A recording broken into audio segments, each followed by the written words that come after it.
episode is this is where we are now here in this area triangle. This area photograph from September 6, 1944, and this here is the house where Easy Company had its command post.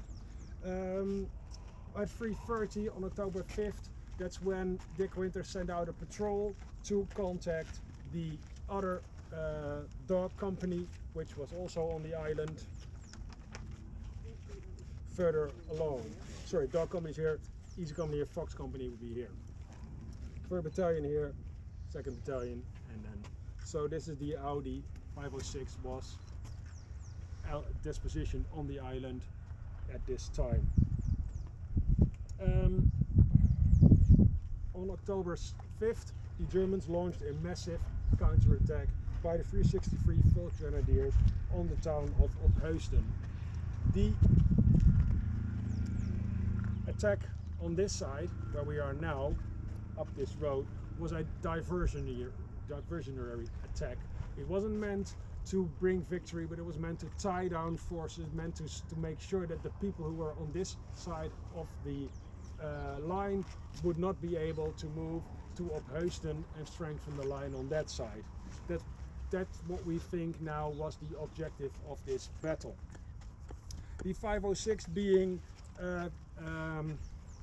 faced with massive amounts of ground to cover, had no choice but to outpost them on different locations and then use contact patrols to maintain contact with them and to get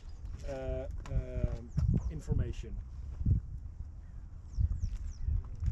So on the night of October 5th, 1944, Dick Winters sent out a patrol.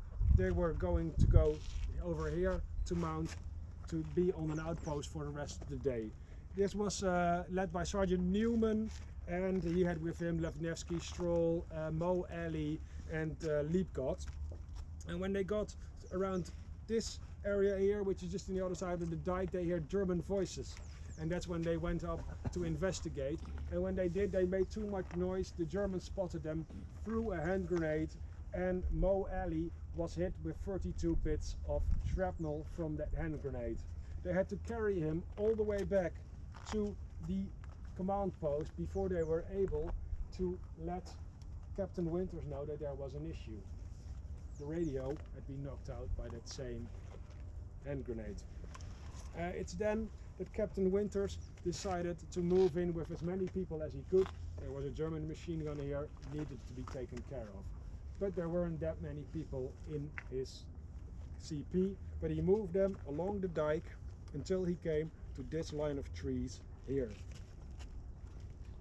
They were on the south bank of the dike, and it's here that they crossed the dike. You can also see this very well in Band of Brothers, and it's when they first got on this side of the dike.